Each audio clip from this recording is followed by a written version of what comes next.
tuas mãos todo dom, graça que vem do céu, sem olhar, seja quem for, com liberdade a todos dá. Cada um em seu lugar, servir, amar, compartilhar, tudo pra edificar. Em amor se doar, intervir, unir, amar, a glória do Rei mostrar. Vem somar, vem somar, vem somar,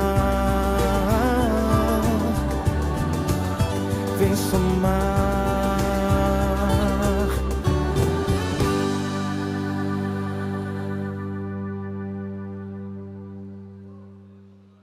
Olá, paz do Senhor, boa noite, né? Já virou aí 6 horas, eu acho que é isso mesmo, já não é mais boa tarde, boa noite. Prazer enorme ter pessoas aqui nos visitando, essas pessoas que se manifestaram, que receberam um abraço, um acolhimento. Quero destacar, eu estava vindo ali por trás, cheguei por ali, e a dona Socorro estava ali com sua filha, né? Vindos lá da Itália. Cadê a dona Socorro? Está aí. É italiana, é da família aí da minha esposa, né? Tutti buona gente, né? Cadê o pessoal da Itália aí? E glória a Deus, porque tem gente... Eu tenho um GR que funciona no Canadá, e sábado sim, sábado não, eles se reúnem, pessoal muito ativo, pessoas que já estiveram aqui na IBC, hoje moram lá, tem gente que vai visitar também, e o Evangelho tem se espalhado por ali, de casa em casa, fenômeno muito abençoado. Também dizer que amanhã à noite é dia de CR, celebrando a restauração. Eu gosto de pensar que é um grande consultório psicológico, psiquiátrico, a céu aberto, né? Então, e é de graça.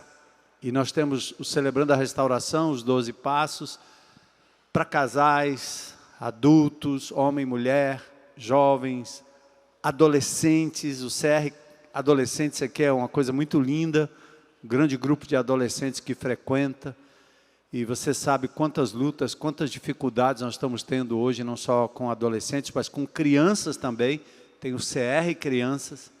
Então, às vezes, você não pode pagar uma consulta muito cara, não tem psicólogo que vai cuidar de você durante um certo período. O CR é um lugar certo.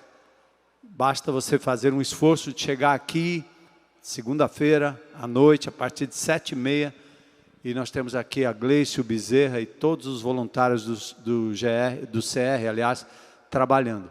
E o Rafiuski, que estava aqui nos conduzindo no louvor, toda segunda-feira está lá na beira-mar, com o Sal. É um programa que tem no anfiteatro, eles têm todo o equipamento, tudo certinho ali. A luz daquele local, quem paga é a IBC, que funciona ali, tem um poste bem, um lugarzinho bem especial ali para eles. Então, você está pela beira-mar ali, na segunda-feira à noite, leva um amigo, uma pessoa, também é um momento muito, muito, muito especial.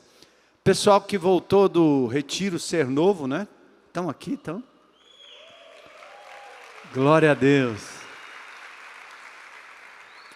Deus abençoe. Um ministério que pastor Alcimô, Ana e os demais voluntários também têm levado durante muito tempo. O Bezerra está no Rio de Janeiro também pregando, implementando ali o Celebrando a Restauração, o Retiro de Quarto Passo, esse CR e esse material que foi trazido lá dos Estados Unidos, adaptado aqui, tem sido usado em várias instâncias, em vários locais, Brasil afora. Então nós louvamos a Deus por esse ministério de restauração, tá bom? Então eu queria abrir com vocês 1 Coríntios capítulo 14, é um capítulo com muitos versículos, são 40 versículos, mas eu vou ler apenas do 26 em diante. Eu convido você a ficar de pé, só para mudar de posição. Alguns já estavam, não é obrigado, mas você muda de posição, estica as pernas aí, e nós vamos ler o texto da palavra de Deus. Na continuidade, hoje é o último domingo que a gente vai tratar sobre dons e ministérios no corpo de Cristo. Vocês viram aí, eu apelo a vocês, façam o teste dos dons, está disponível na internet, tá? O www.ibc.org.br/soma. Soma é a palavra grega que quer dizer corpo. Aí você entra lá, está todo o material, você pode baixar e fazer o seu teste dos dons. Você vai descobrir qual é a sua área de ministério, a paixão. Você vai descobrir como você pode servir no ministério, descobrindo os seus dons. E você pode descobrir também, e vai descobrir, seu estilo pessoal. Se você é focado em tarefas ou em pessoas. Se você é estruturado ou não estruturado.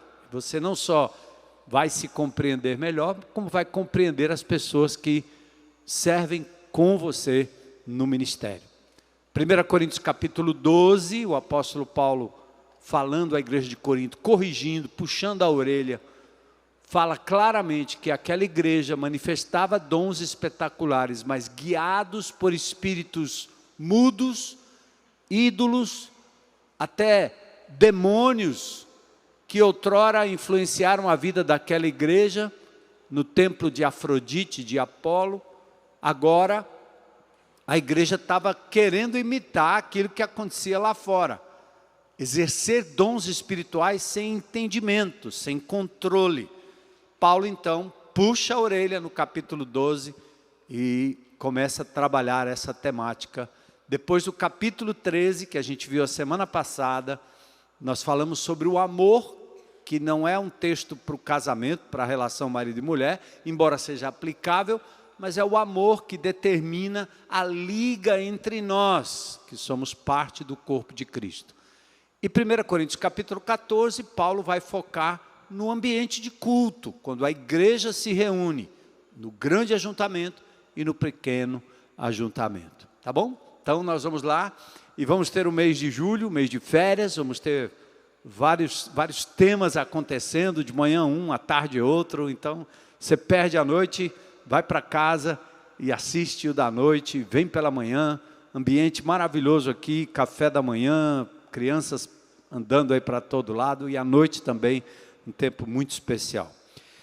1 Coríntios capítulo 14, eu vou ler numa versão, e a exposição provavelmente vai ser numa outra versão aqui, mas eu vou ler na NVT, que diz assim: Paulo começa o capítulo 14 dizendo, olha, você tem que entender que o dom de profecia, onde as pessoas entendem, é superior ao dom de línguas. Então, eu prefiro falar 5 palavras com entendimento do que 1 milhão que ninguém entende. Então, Paulo é muito claro quanto a isso. Aí no verso 26 ele diz, pois bem, irmãos, o que fazer então? Quando vocês se reunirem, um cantará, o outro ensinará, o outro revelará, um falará em línguas e outro interpretará o que for dito. Tudo que for feito, porém, deve fortalecer a todos, deve trazer edificação para todos.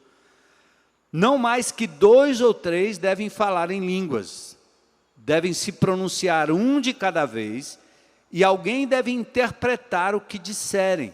Mas se não houver alguém que possa interpretar, devem permanecer o quê? Calados na reunião da igreja, falando com Deus em particular. Não abra a boca, não. Que 2 ou 3 profetizem e os outros avaliem o que foi dito, ou o que for dito.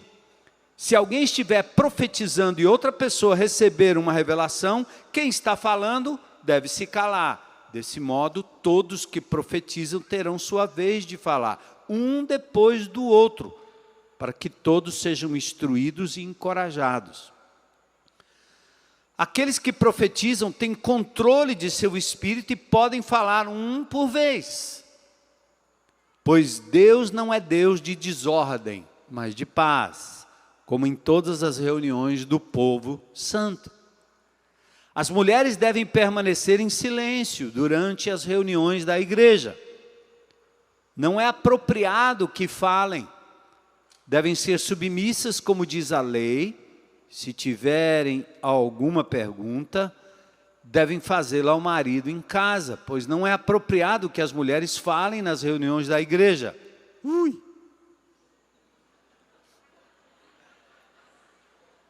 Depois eu explico isso aí, certo? Ou vocês pensam que a palavra de Deus se originou entre vocês? Acaso são os únicos aos quais ela foi entregue? Se alguém afirma ser profeta ou se considera espiritual, será o primeiro a reconhecer que o que lhes digo é uma ordem do Senhor. Não é cultura, não é opinião, não é o politicamente correto, é palavra de Deus. Às vezes duro discurso, difícil entendimento e compreensão, eu entendo isso. Mas ele diz, é palavra do Senhor. Se alguém ignorar esse fato, ele mesmo será ignorado. Portanto, meus irmãos, anseiem profetizar e não proíbam o falar em línguas, mas cuidem para que tudo seja feito com decência e ordem. Senhor, obrigado pela Tua palavra, obrigado, Senhor, por esse ajuntamento poderoso. Nós reconhecemos a presença do Teu Espírito no nosso meio. Reconhecemos que o Senhor já tem falado com a gente, desde que saímos de casa, desde que adentramos essa propriedade, desde que cumprimentamos irmãos, estacionamos nossos carros, ou chegamos aqui a pé, desde que cantamos louvores ao Teu nome. Tua presença foi muito clara, trazendo edificação ao nosso coração, desde que ofertamos ao Senhor com alegria, com fidelidade. Senhor, nós queremos Te louvar e agradecer por essa igreja de Jesus reunida aqui nesse lugar. Pedimos que a Tua mão poderosa cuide de cada família, de cada pessoa. Aqueles que estão de luto, Senhor. Aqueles que estão sofrendo com a doença, a chikungunya, dengue. Coisas negligenciadas, Senhor, no nosso meio, no nosso estado. Misericórdia do nosso povo, misericórdia desses que ainda estão sofrendo, Senhor, e pegando Covid, a despeito de estarem vacinados com booster 1, 2, 3. Mas nós sabemos que o Senhor está cuidando de cada um de nós, misericórdia de nós, misericórdia do povo. Senhor, abre o nosso coração para que a gente entenda a Tua palavra hoje à noite, que a gente saia daqui edificado com uma palavra especial dada ao coração de cada um.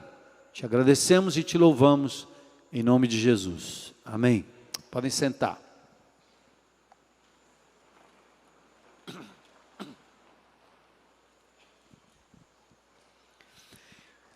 Então, um capítulo muito longo, mas eu quero resumir os primeiros versículos, depois entrar a partir do verso 26.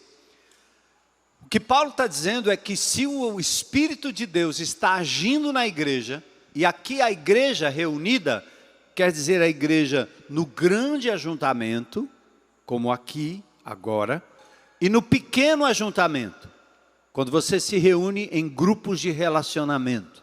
Hoje de manhã nós tivemos a apresentação de vários bebês, várias crianças, e lindo, o palco aqui ficou cheio, as famílias que vieram para a igreja e foram amparadas por grupos de relacionamento que a gente chama de GR, como se fosse o grupo pequeno, o grupo familiar. Então você que nos visita, não vale andar sozinho, isso aqui não é suficiente, você precisa fazer parte de um grupo de relacionamento, onde você abençoa e é abençoado, onde você cuida e é cuidado, onde você pastoreia e é também pastoreado. Então, o apóstolo Paulo está dizendo à igreja em Corinto, que se reunia em grandes ajuntamentos, mas também em pequenos ajuntamentos de casa em casa, como a igreja deveria se portar em suas reuniões, qual a liturgia.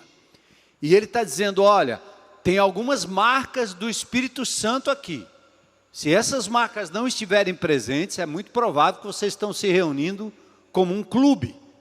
Isso aqui não é coisa de Deus.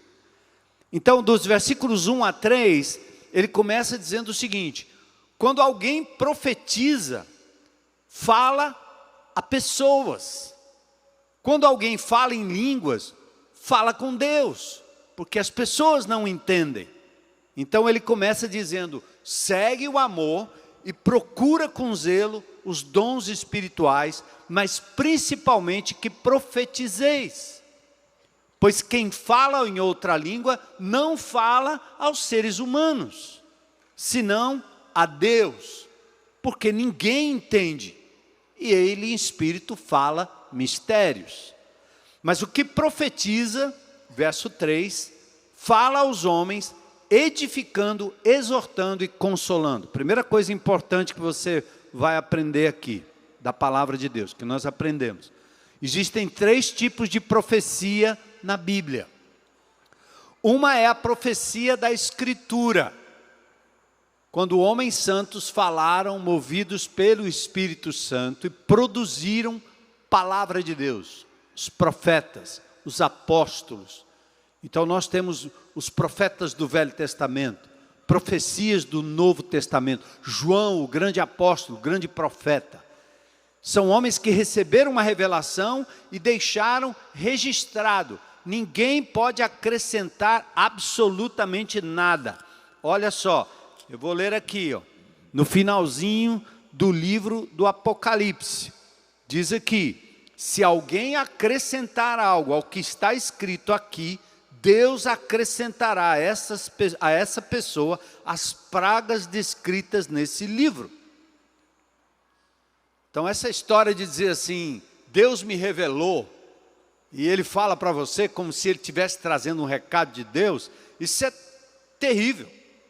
Porque quem é que garante que foi Deus que falou mesmo?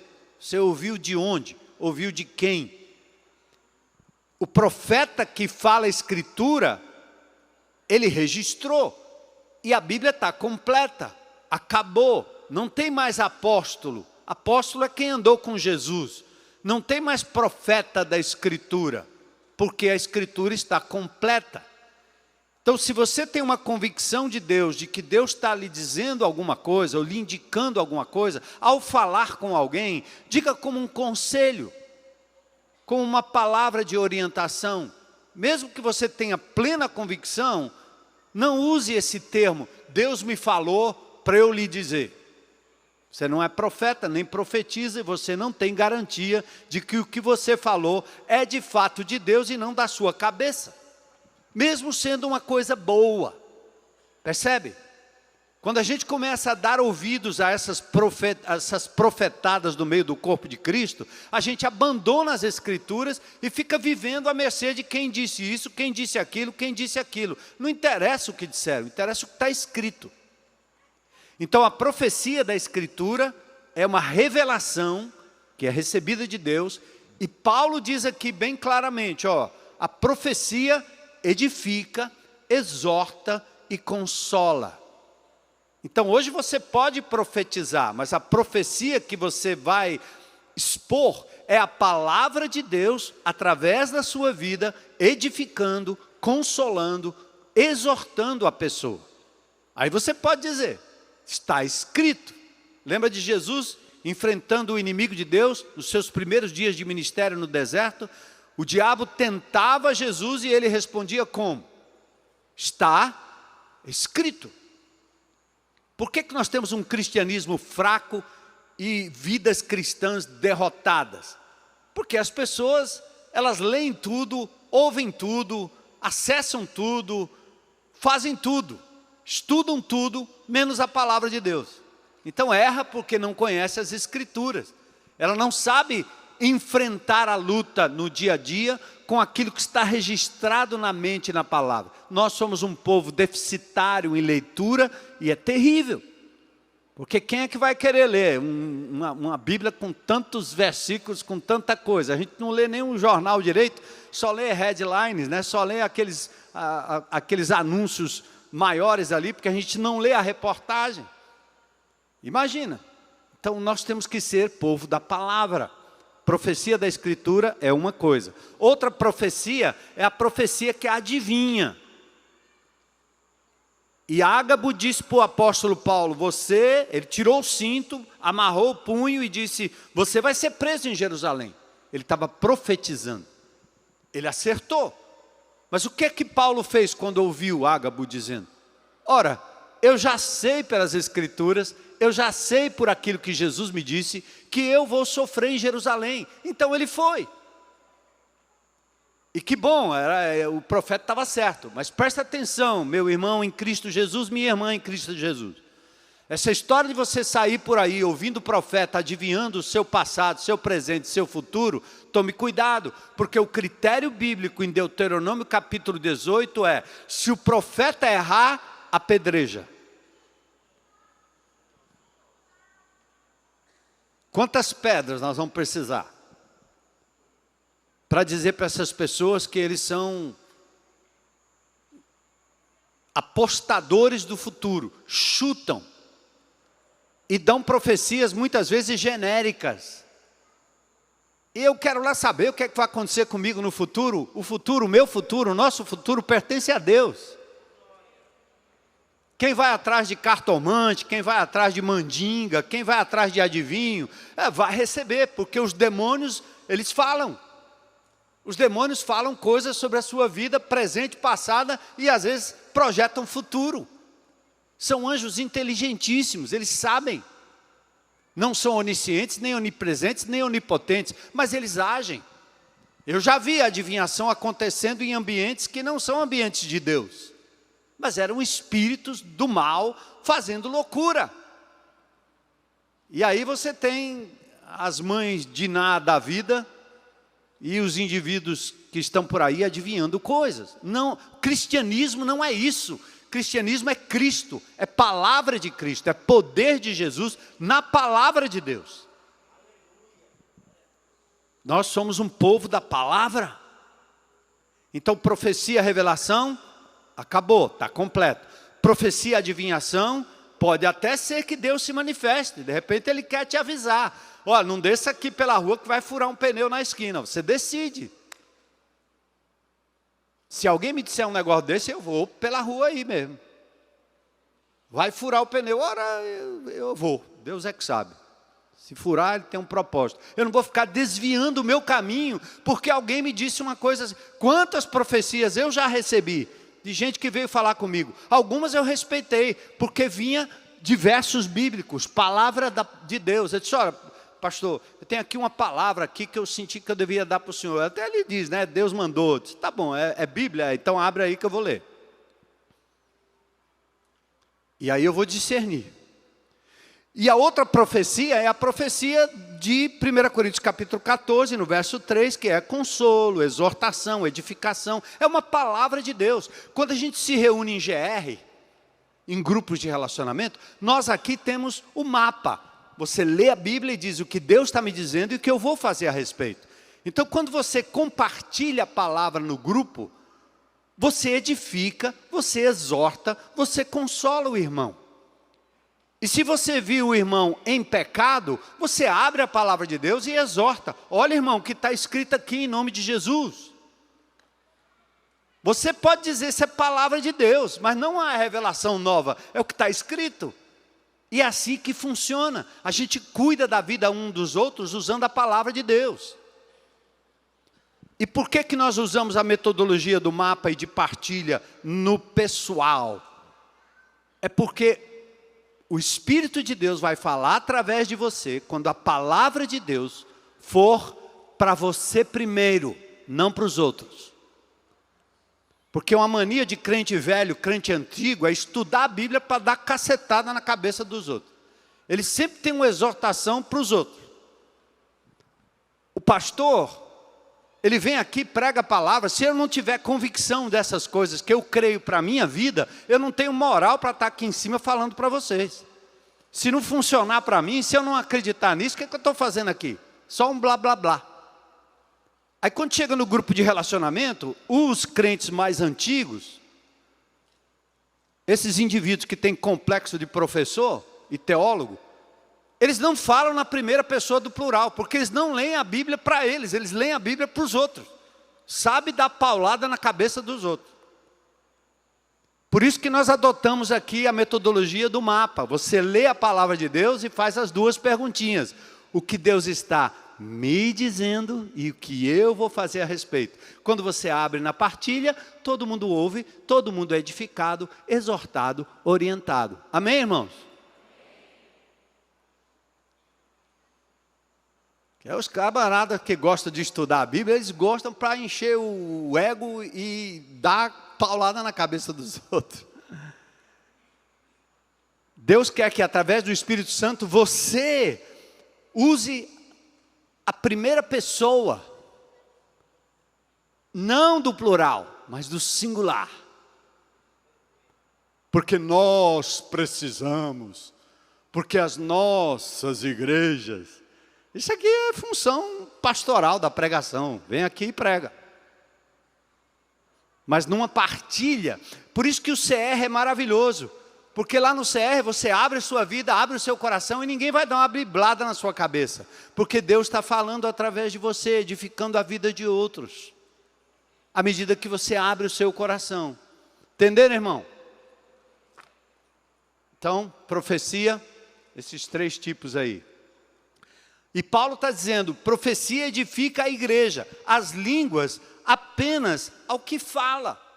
Então o dom é assim, Deus lhe dá dons e talentos, não para você mesmo, mas para os outros. Tudo que Deus lhe dá é em função de outros, é para a edificação de outros, para ajudar outros, para abençoar outros. Então a profecia edifica a igreja e as línguas apenas a quem fala. Por isso, quem profetiza é superior àquele que fala em línguas. É o que diz o apóstolo Paulo aqui no verso 5. Exceto se interpretar. Falou? Blá, blá, blá. E a turma brinca, né, de vez em quando. Tem uns caras que brincam com o negócio de Bíblia. Labachúria. É porque as línguas, às vezes, têm o mesmo som, o mesmo tom. Os caras repetem a mesma coisa. Então, se tem alguém falando aí em línguas, em alguma situação, ou aqui, ou no grupo de relacionamento, que haja interpretação, senão, cala a boca, é literal. Para ficar mais delicado e politicamente correto, fique em silêncio, minha irmãzinha, meu irmãozinho. O que Paulo está dizendo aí é, fecha a matraca.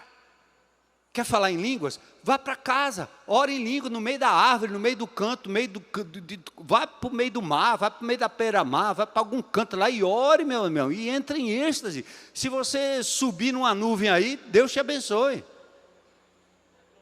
Mas você não pode fazer do culto público uma Babel, que ninguém entende. Ou forçar as pessoas a falarem, porque senão elas não são tão espirituais quanto você. Entende, irmãos? E aí Paulo, no capítulo 14, versículo 6 a 25, ele usa a ilustração de instrumentos. Ele está dizendo, olha, se a trombeta não tocar o negócio certo, ninguém acorda, ninguém vai para a batalha, ninguém se... Né? Eu sou um ex-militar, servido na época do regime militar, atirando, defendendo, vendo. E a gente, quando estava em forma, quando eu era para ficar em forma, ou quando eu comandava uma companhia em forma, para colocar em forma, a trombeta tocava.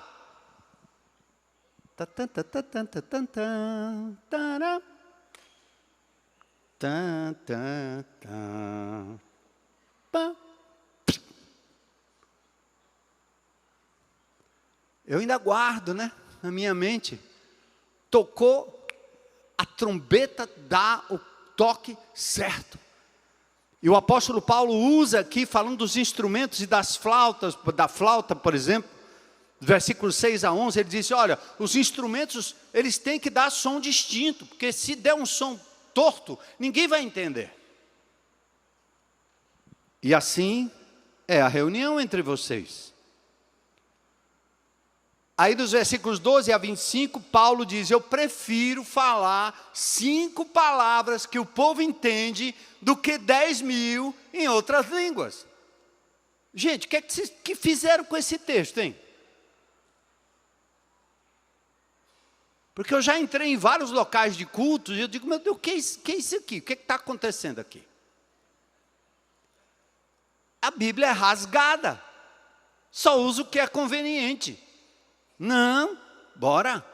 Está aqui, ó.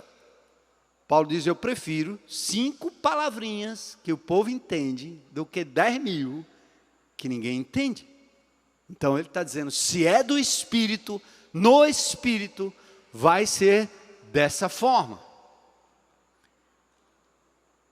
E agora nós entramos no texto, então, a partir do verso 26, certo? E a mulherada aí fica tranquila, tá certo?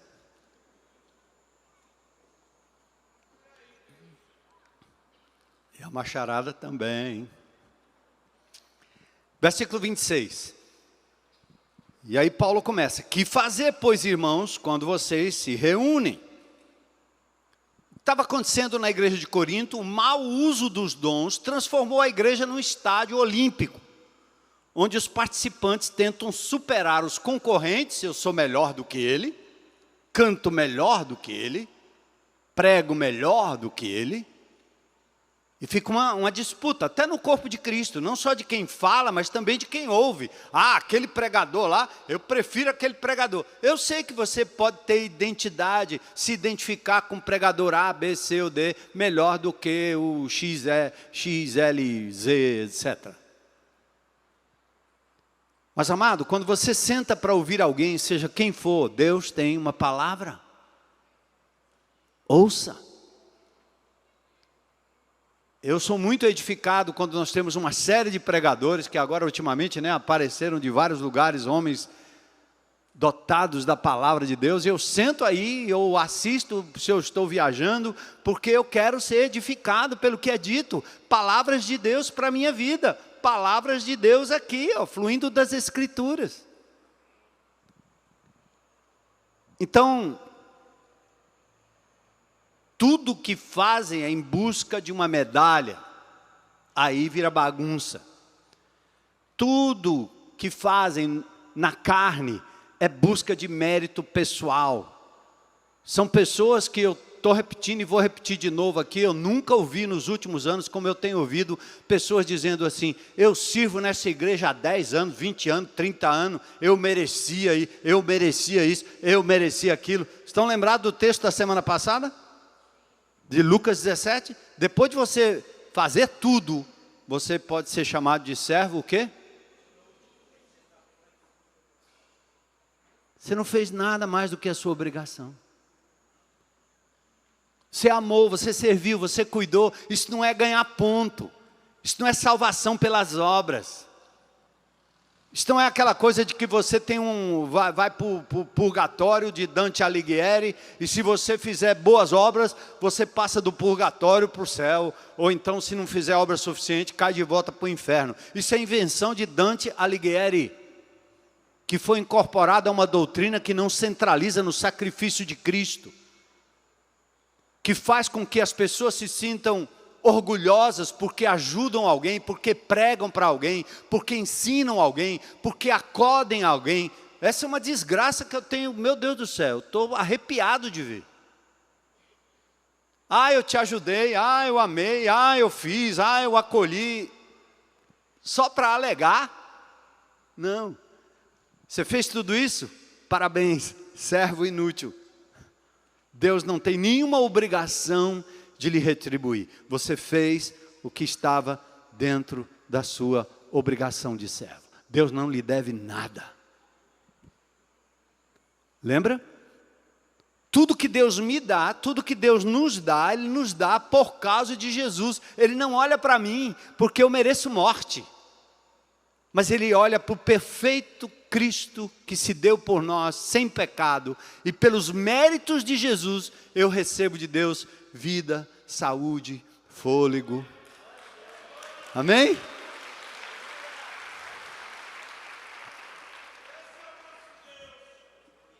E aí você também não serve a Deus esperando o elogio dos outros. Ah, ninguém me viu. Eu fiz, ele nem falou, ele nem me cumprimentou, nem. É igual a oração, gente. Ora ao teu pai em secreto, e teu pai que te vê em secreto te recompensará. Se eu fosse depender de elogio de pessoas, de aprovação de pessoas para a minha vida pessoal como pastor nessa igreja, eu já teria desistido há muito tempo. Mas eu não estou preocupado com isso. A integridade diante de Deus faz com que a gente receba de Deus a aprovação, não dos homens. Jesus disse, eu não busco a aprovação dos homens. Então damos glória a Cristo quando buscamos o bem da sua igreja local. Então vamos para o versículos 26 a 23, né? Verso a verso. E ele diz, que fazer, pois, irmãos? Qual é o resultado da exclamação anterior? Línguas é sinal de julgamento, profecia é sinal de graça. Ele diz, então, o que é que vocês têm que fazer quando vocês se reúnem? Presta atenção, irmãos, Paulo está dizendo que ele valoriza, o Espírito de Deus valoriza a reunião do corpo de Cristo. Não vale andar só. Quem ama Cristo, ama o corpo de Cristo. Quem ama o Deus Todo-Poderoso, ama a reunião onde Ele se manifesta, seja ela grande ou pequena. Ele diz, toda a igreja se congrega num lugar, o que é que vocês vão fazer? Aqui a valorização do grande ajuntamento, do corpo reunido. E eu fico muito triste de ver que pessoas que não sentem vontade de estar aqui no corpo de Cristo, junto com os irmãos, nem no GR. Aliás, tem gente que não suporta nem sentar para ouvir a palavra de Deus. E às vezes eu fico pensando, porque é muito típico de pessoas que têm um espírito maligno, ela não consegue ficar sentada sem ouvir, ela levanta e sai, porque incomoda. A ação do Espírito Santo na congregação incomoda pessoas. Elas precisam de libertação. Eu me lembro anos atrás, pregando num culto fúnebre, e tinha um pai de santo ali, em pé. Lá no Oswaldo Cruz, pertinho. Quando eu abri a boca para começar a pregar a palavra de Deus, ele dormiu em pé. Quando eu terminei, que eu disse amém, no final da oração, ele acordou como se estivesse um espírito de sonolência, bateu, fechou os olhos e o ouvido daquele homem. Que, aliás, perdeu muita gente do terreiro para Jesus. Inclusive a dona daquela casa. Então, quando você vê pessoas que não conseguem, a palavra de Deus parece que dá um porco-espinho. Ora em nome de Jesus, tá certo? Não precisa repreender em voz alta não, pode orar em voz baixa mesmo. Ore em espírito. Senhor, abre os olhos para que essas pessoas entendam, porque se Deus não abrir os olhos do coração, você não entende a palavra de Deus. É loucura, é pregação de doido, é coisa de maluco, ela não vai entender, porque o espírito do homem natural não entende as coisas espirituais. Você tem o espírito, então você se alegra com a palavra, você entende a palavra, você ouve a palavra. Glória a Deus. Então as reuniões da igreja de Corinto eram caracterizadas por divisão, contenda, discriminação e exibicionismo. Mas qual é a programação no verso 26? Ele diz, quando vocês se reúnem, um tem salmo, outro tem doutrina, um tem revelação, outro tem língua, outro tem interpretação. O que é salmo? Tanto era o Velho Testamento, os salmos, quanto eram hinos ou cânticos espirituais espontâneos. Lembra de Efésios 5, 18 e 19? Diz assim, ó. Não se embriague com cachaça, com vinho, porque há contenda, você vai ficar meio alegre e tal, mas vai dar confusão. Mas ele diz assim, enchei-vos do Espírito, fazendo o quê? falando entre vós com hinos e cânticos espirituais. Quer dizer, a pessoa cheia do Espírito, ela fala, ela abre a boca. Ela diz, eu não sei como é que eu disse isso, eu não sei de onde veio isso, eu sou uma pessoa tímida, calada, mas quando o Espírito de Deus toma conta, ela fala, ela testifica, ela canta, ela salmodia, entende? Então Paulo está dizendo, quando vocês se reúnem, tem salmo, espontâneo, ou cânticos espirituais. E o conteúdo dos cânticos deve ser bíblico. O salmo tem conteúdo bíblico. Eu me lembro anos atrás, chegando aqui nessa igreja, era proibido ter bateria, porque diziam que a bateria era do diabo. Tem gente que acha que a tabaca é do diabo. Aí pegou a tabaca, entregou para o centro lá e deu para o diabo. Como assim? Não, irmão. Todo o ritmo, até o forrozinho,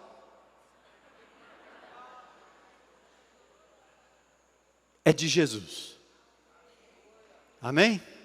Pessoal que gosta de um forró aí, ó, veio o negócio do arraiar aí. Pastor Simão e a Ana são craques. Vocês não sabem como eles dançam. Aí o cara dançava lá no mundo, dançava no mundo, aí depois que casa, pronto, parou de dançar. Eu danço em casa, eu e minha mulher, igual Adão e Eva no paraíso.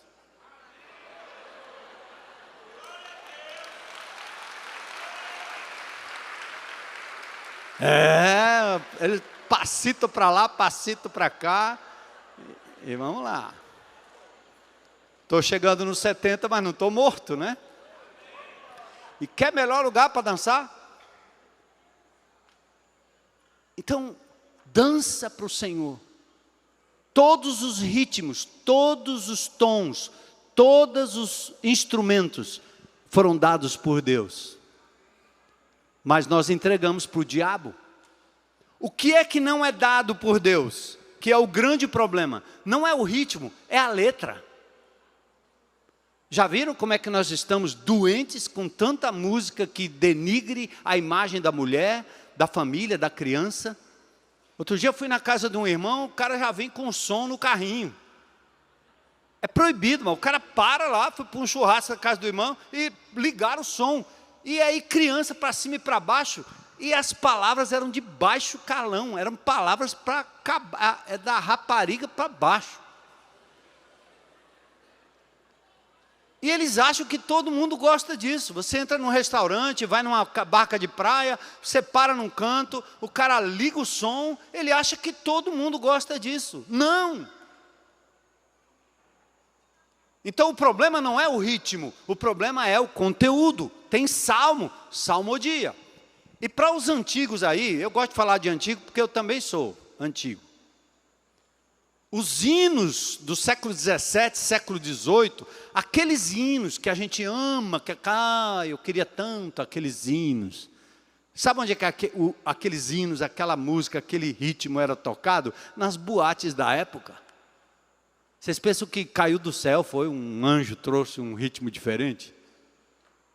Firme nas promessas do meu Salvador. Os caras cantavam isso nas tertúlias do século XVII. E a igreja reproduzia isso lá dentro com letra bíblica. Entendeu, irmão? Está franzindo a testa assim para mim. A harpa, né? Tem gente que acha que a harpa caiu do céu. Não. O ritmo da harpa é ritmo popular. Nem todos os grandes compositores eram evangélicos. Mas a letra sim. Olha o conteúdo. Então você se reúne, tem salmo, cante, salmodie.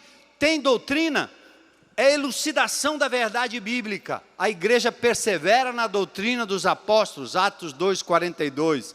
A igreja era fundamentada na doutrina dos apóstolos. Por isso que o pastor vem aqui e dá um direcionamento. Através do Mais Bíblia, dos materiais, das pregações, do ensino. Nós lutamos contra falsas doutrinas, mas não tem jeito melhor de lutar contra a falsa doutrina do que conhecendo a verdade, a Bíblia. Aí ele diz, o outro tem revelação. O apocalipse é o descortinar da verdade. Paulo tinha discernimento espiritual para entender as profecias do Velho Testamento aplicadas à vida de Jesus. E vamos lembrar, nessa época o Novo Testamento não estava completo. Por isso tinha nova revelação.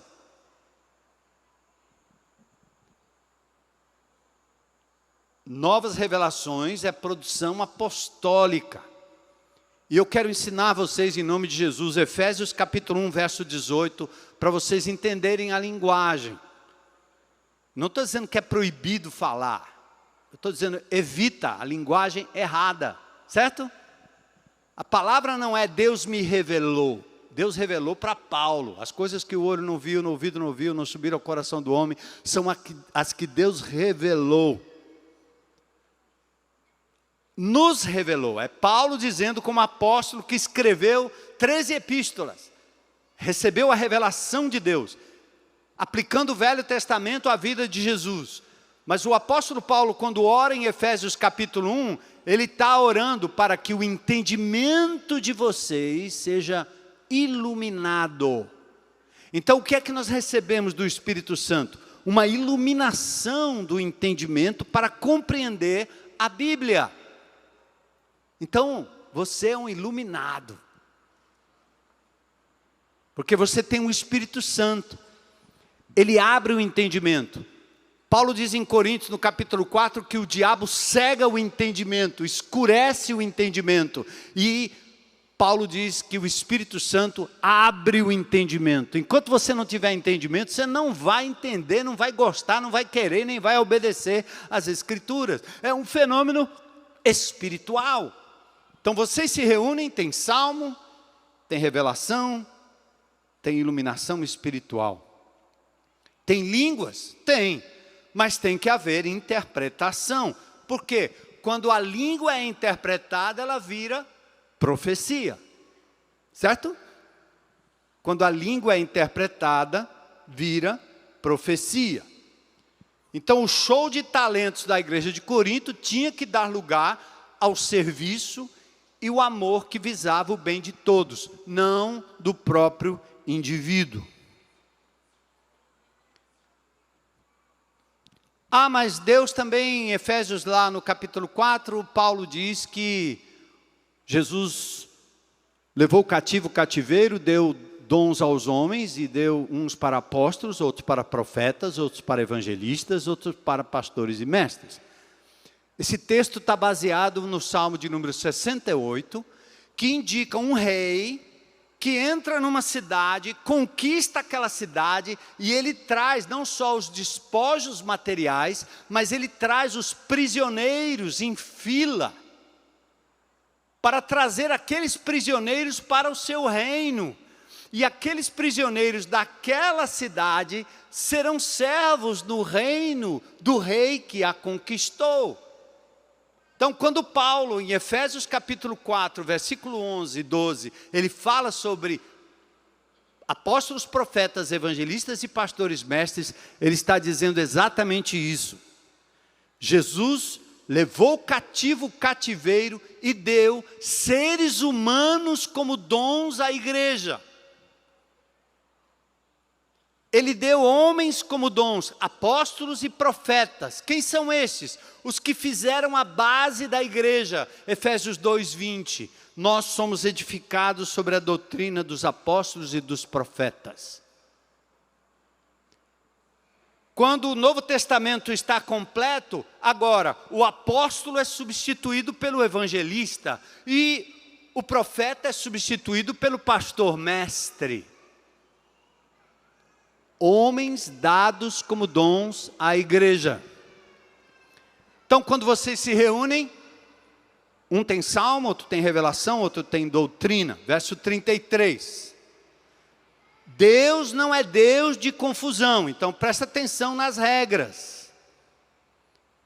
As manifestações de Corinto pareciam um karaokê, um desfile de moda carismática, que trouxe muita confusão. Então Paulo vai dizer aqui o seguinte: se, versículo 27, se houver, é uma condicionante, quando houver línguas, se houver línguas, apenas no caso de, aí vem a regra, não mais do que 2, no máximo,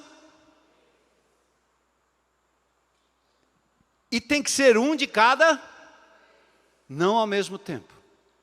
E tem que haver intérprete. Então vamos lá, a regrinha. Se tiver línguas, no máximo, bora classe. Se tiver línguas, no máximo, e tem que ser um de cada, e tem que haver, se não houver intérprete, cala a boca, menino. Cale-se na igreja, cale-se no culto público. E faça o quê? Fala consigo mesmo e Deus. Shhh. Porque isso edifica o indivíduo. Mas quem fala e é interpretado, edifica a igreja. Versículos 29 a 32. Tratando-se de profecia, ainda tem outra coisa. Apenas 2 ou 3. E os outros julguem. Olha aí, gente. Você está ouvindo uma profecia? Não engole não, meu irmão. Discerne. Julga.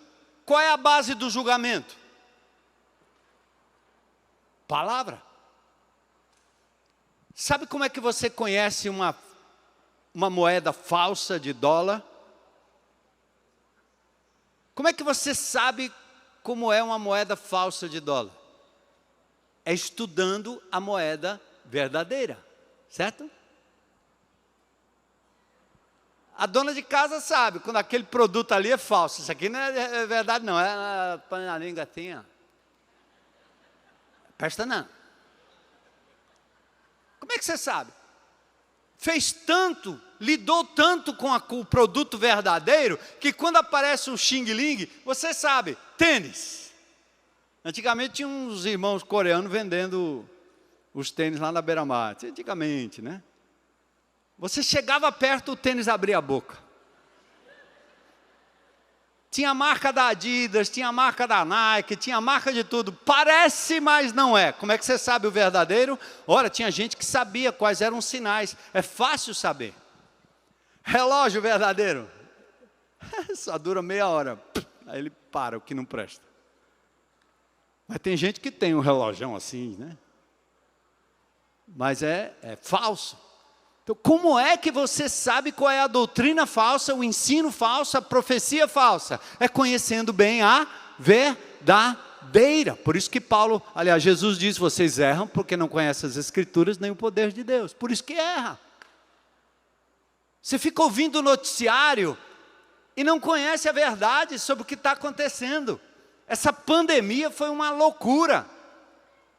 Agora está começando a aparecer a verdade, porque ninguém lia, você só ouvia o noticiário. Repórter virou cientista. Cabeçalho de matéria, o povo fica indignado, porque lê um negócio assim. Como aconteceu com essa criança lá, que fizeram o aborto do menino. Foi estuprada, não foi. Tinha um relacionamento lá, permitido pelos pais, entre uma criança de 11 e de 13, normal nos dias de hoje. Os pais trazem os filhos para dentro, a criança para dentro, o amigo para dentro, todo mundo para dentro, vem para cá, vamos lá, vai transando aí, entra no quarto, que é bom que você aprende logo. Aí o bichinho, puf, engravidou. E aí a palavra é estupro. E todo mundo ficou indignado, tem que tirar, tem que matar a criança de 7 meses. Sabe como é que mata um feto de 7 meses, uma criança? Mas a gente ouve e não lê, não julga, segundo a verdade e a palavra de Deus. Então no cristianismo é a mesma coisa, uma igreja fraca, falha, um crente fraco, falho, é esse indivíduo que não tem capacidade de julgamento. Mas ele diz, quanto à profecia, Apenas 2 ou 3. E aí tem 1 Tessalonicenses capítulo 5, versículos 20 e 22. Não desprezem a palavra falada profeticamente. Mas ele diz o quê? Julga tudo e retém o que é bom. Certo? Esse texto de Tessalonicenses não se aplica a tudo na vida. Pode aplicar, mas o texto está dizendo particularmente a pessoa que ouve a palavra. Pastor Armando está pregando aqui na frente, você está ouvindo, está certo? Eu sou ser humano, eu vou errar. Tem gente que diz assim, oh, você não devia ter dito aquilo. Mas, gente, eu sou ser humano, eu tenho família, eu choro, eu fico bravo, eu fico indignado. Então, o que eu disser aqui na frente não é para todo mundo engolir, dizendo agora virou a verdade. Não, a verdade é o que está escrito. Quando eu disser o que está escrito, meu amigo, brigue com Deus lá, que está escrito. Mas o resto é um conselho pastoral, é um direcionamento pastoral, que você vai ter que ouvir, julgar e reter aquilo que é bom. Eu passo 40 anos pregando, às vezes eu digo uma coisa, deslizei num negócio, pronto, eu vou para a fogueira, jogada aos leões, que o cara disse, não pode, é um absurdo. O que é? É um absurdo eu ser humano? Não, meu irmão, chegar no céu não vai precisar nem de pregação, nem de pastor, nem de coisa nenhuma, porque lá vai estar diante do Senhor, não vai ter deslize nenhum. O único que não deslizou foi Jesus, né? Né? Então, mas qual é a igreja? O que a igreja deve fazer na reunião? Não despreza o que está sendo dito. Se uma jumenta falar, ouça. Está lembrado da história de Balaque e Balaão? A jumenta estava certa. Se a jumenta falar, ouça. Julga e retém o que é bom. Certo? Então, o melhor teste para a profecia é quando exalta o nome de Jesus. Todos podem profetizar, mas vamos lá, sempre na ordem. Ordem e controle. Verso 32, o espírito do profeta está sujeito ao próprio profeta. Quer dizer, não vem com essa história de que eu entrei em êxtase, eu fiz porque o Senhor me arrebatou. Arrebatou coisa nenhuma. Para com isso. A Bíblia diz que o Espírito manifesto, os dons espirituais estão no controle do profeta. Porque na hora eu me desesperou, coisa nenhuma. Você errou. Ordem e controle são marcas da atuação do Espírito Santo. Algo que não tem domínio, não vem de Deus. Amém? Porque domínio é fruto do Espírito. Quando o Espírito age, às vezes é conveniente falar, mas você não fala, porque não edifica. Certo, irmão?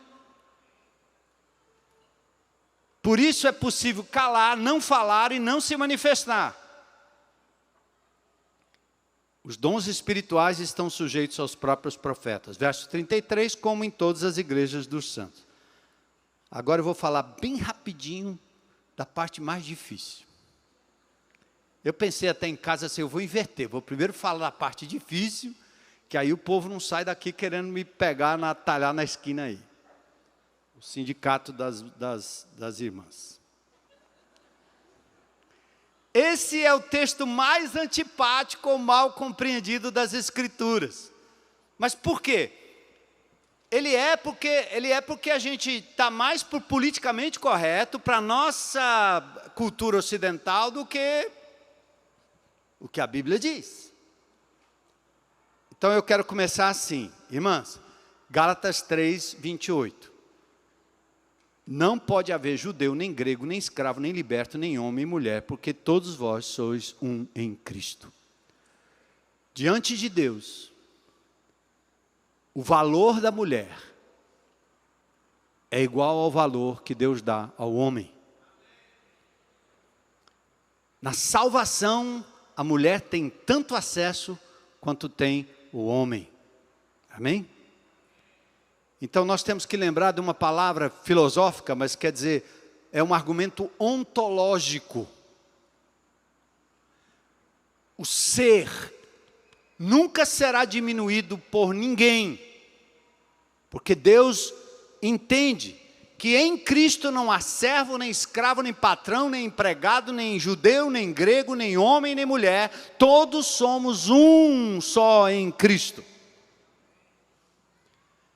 Dois crentes, um é patrão, o outro é empregado. A distinção que existe é funcional. Eu me submeto. Quem tem patrão crente aqui? Tem alguém? Tem alguém? Opa, tem alguém lá atrás. Você tem um patrão que é evangélico. Você é inferior a ele diante de Deus? Não.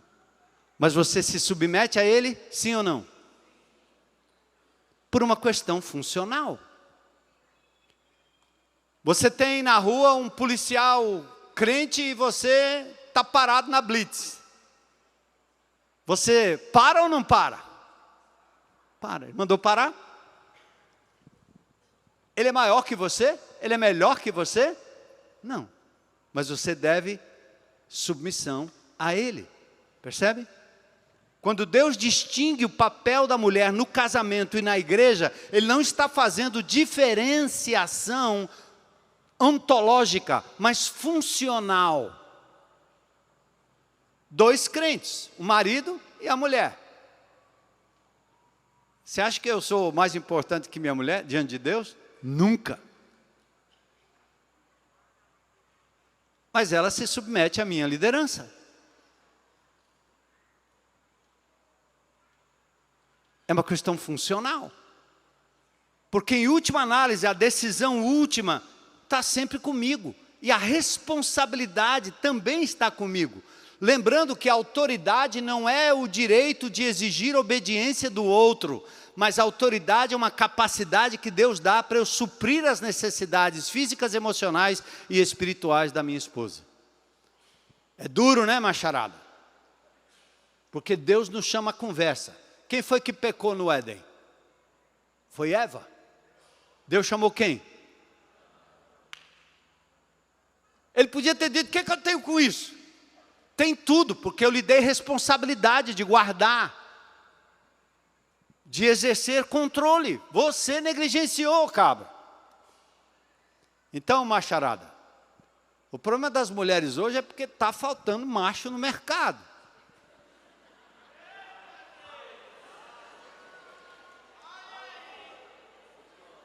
E está sobrando machismo, que violenta, que exige, que deturpa, que maltrata, que abusa, porque não tem o Espírito de Deus.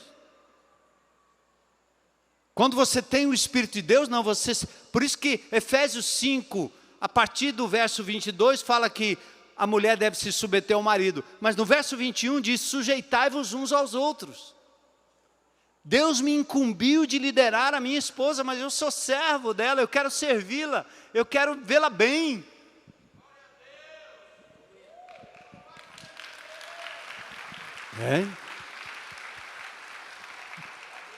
Então, na essência, no ser, nós somos iguais diante de Deus. Mulheres são inteligentes, estudiosas, oram, pregam, ensinam, exercem dons, pastoreiam, porém, estão sempre sob a autoridade espiritual dentro do círculo do ambiente designado por Deus, seja o lar, seja a igreja. Tito diz que as mulheres experientes ensinam as mais novas, elas são mestras do bem. Mulheres acompanharam Jesus no ministério público, foram privilegiadas até com a primeira aparição pós-ressurreição. A Bíblia está cheia de mulheres como Febe, Priscila, mas nós não temos mulheres apóstolas, não temos mulheres pastoras, não temos mulheres bispas, não temos nada disso na Bíblia. Por quê? Porque do ponto de vista funcional, a liderança e a autoridade sobre o rebanho de Jesus foi dado ao homem. Dura tarefa, duro discurso. Eu quisera que fosse diferente. Mas eu tenho que ficar com o que Deus diz, não o que a cultura diz. E nem posso negar as Escrituras porque eu vejo a distorção do uso da autoridade por parte dos homens. Alguns dizem, não, mas Débora foi a grande juíza do Velho Testamento em Juízes capítulo 4. Ora, Débora fez o que fez porque Baraque foi um frouxo. E tem muito homem frouxo, que levam mulheres a tomar decisão. Tem homens que são totalmente dependentes. Ela sai para a luta, sai para o trabalho, sustenta e o cara está na rede. Na rede, literal, e na rede, brincando de videogame. Enquanto a mulher luta no trabalho para trazer o pão. Então, Débora foi a heroína porque Baraque foi um frouxo. Mas sabe quem foi a heroína de Juízes capítulo 4? Nem foi Débora. Sabe quem foi? Jael, uma dona de casa. Pegou o inimigo, trouxe para dentro, botou numa mesa lá, num negócio, pegou a estaca e puf, matou o inimigo. A heroína, ninguém fala dela, Jael. Como ninguém fala da dona de casa, heroína, que trabalha, que está dando suor. Quando eu vou para os cantos com a minha mulher, a pessoa pergunta só, trabalha em quê? Eu sou do lar. Do lar? Como assim? Como se não trabalhasse, não fizesse nada, misericórdia.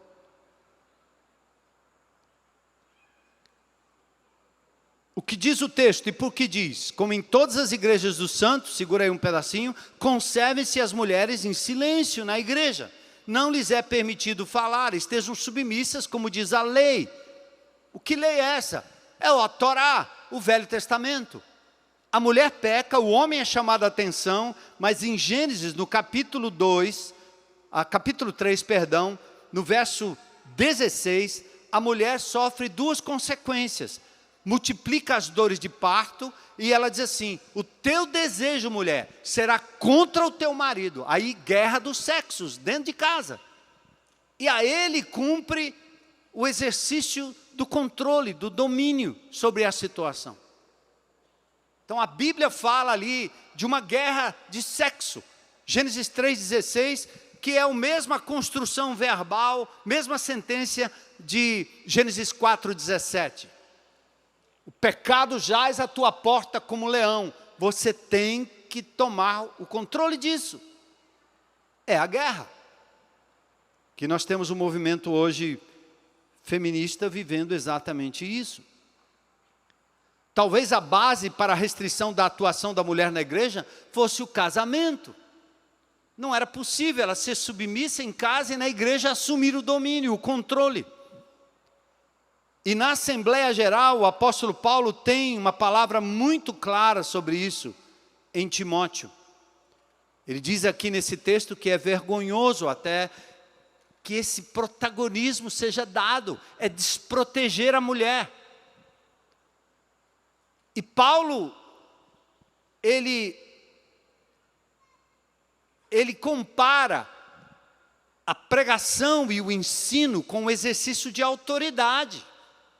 Porque uma coisa é uma mulher dando um testemunho, outra coisa é ela exercendo autoridade entre as mulheres. E nós temos aqui na nossa igreja mulheres notáveis.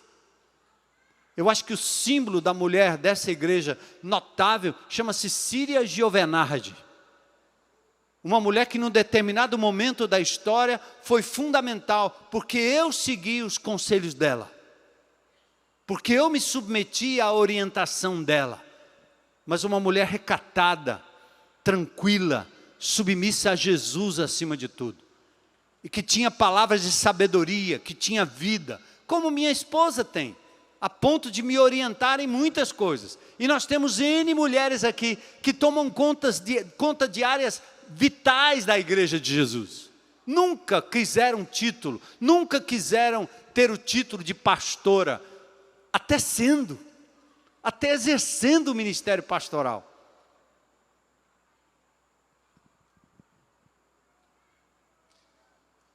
Diz Timóteo 2,11, a mulher aprende em silêncio com toda a submissão.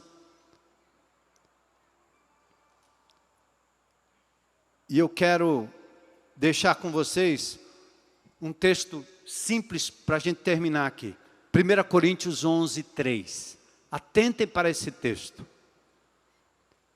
Atentem para esse texto. Olhe para mim, olha para lá, igreja, vamos juntos aqui. Senta na cadeirinha da escola, nós estamos com fome, com sono, mas presta atenção. Quero, entretanto, que saibais ser o quê? Cristo, cabeça de todo homem, e o homem, o cabeça da mulher, e Deus, o cabeça de Cristo. O que está dizendo ali?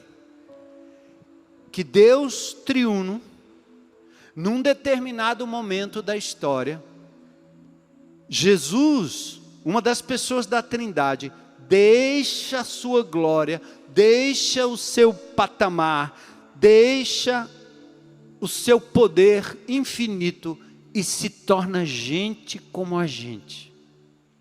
E quando Jesus fez isso, temporariamente, funcionalmente, ele se tornou filho submisso ao Pai.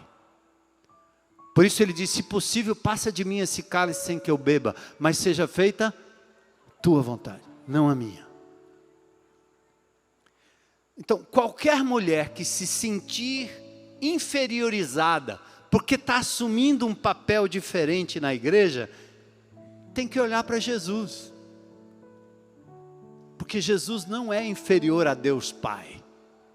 Ele é Deus na sua plenitude.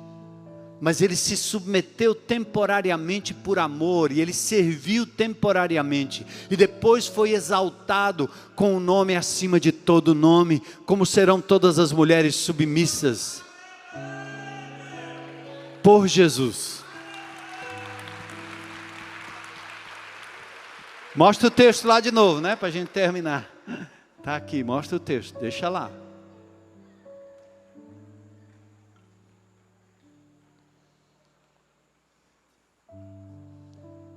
Acho que alguém que não gostou tirou.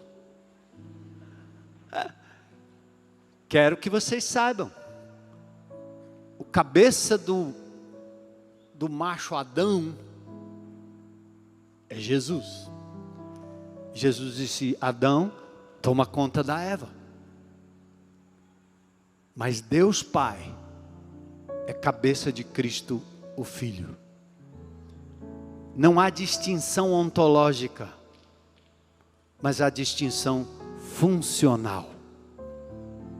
Por isso essa igreja aqui não tem pastora, não tem apóstola, nem apóstolo, graças a Deus, misericórdia. Mas as mulheres aqui têm toda a liberdade de pregar, de ensinar, de falar, aconselhar, trabalhando em áreas-chave da igreja de Jesus, com honra, com graça, com liberdade. E eu quisera que fosse diferente, mas que Deus nos dê, como homens dessa comunidade, a graça de sermos servos e cuidarmos muito bem dessas preciosas criaturas de Deus. E que os dons espirituais sejam exercidos em função da edificação da igreja, tendo o amor como a grande liga entre nós. Não fica parado, irmão. Todo dom que Deus te deu, tudo que Ele te deu, capacidade intelectual, dinheiro, profissão, expertise, força, vigor, saúde, tudo que Deus tem colocado na sua vida é para o serviço do seu reino, é para a glória dele. Não use para você apenas, sirva. Diga: Senhor, eu quero abençoar a vida de alguém, eu quero tocar em alguém, quero ajudar alguém, quero fazer em prol do outro. Sai do comodismo, deixa o Espírito de Deus colocar o dom para fora, e assim a glória de Jesus vai brilhar, a igreja vai ser edificada, e os descrentes que sofrem aí fora a loucura desse mundo doido, vão ver na igreja de Jesus o lugar onde homem e mulher são apreciados por um Deus que ama incondicionalmente, onde homem e mulher vão encontrar lugar de restauração. Vamos orar? Coloca a tua vida no altar de Deus. Coloca teus questionamentos nos pés de Jesus. Obedece.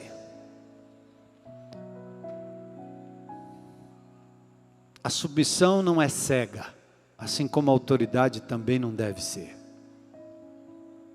Mas Deus está te convidando a se submeter a quem quer que seja, no trabalho, na escola, no trânsito, em casa, na igreja. Mas como a Jesus. E Ele vai cuidar da sua causa. Coloca a sua vida e seus talentos à disposição de Deus, dizendo: Senhor, eis-me aqui, eu quero servir.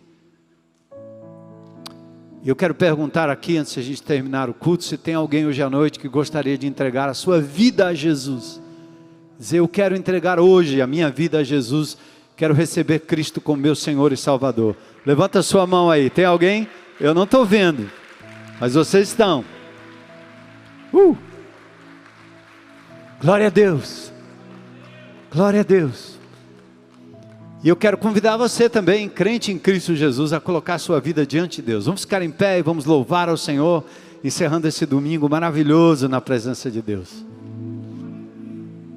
Mulheres, vocês são incríveis, certo? Deus usou um grupo de mulheres à beira de um rio, lá em Filipos, para que o Evangelho saísse do Oriente para o Ocidente. Essas mulheres não tinham títulos, mas elas eram mulheres valorizadas diante de Deus, honradas. E assim são vocês. Se alguém mais quer entregar a vida a Jesus, sai do seu cantinho, vem para cá, vem à frente, e os irmãos vão orar com vocês aqui ao final desse culto. Uma boa semana na paz do Senhor. Vamos adorar esse Deus maravilhoso. Amém.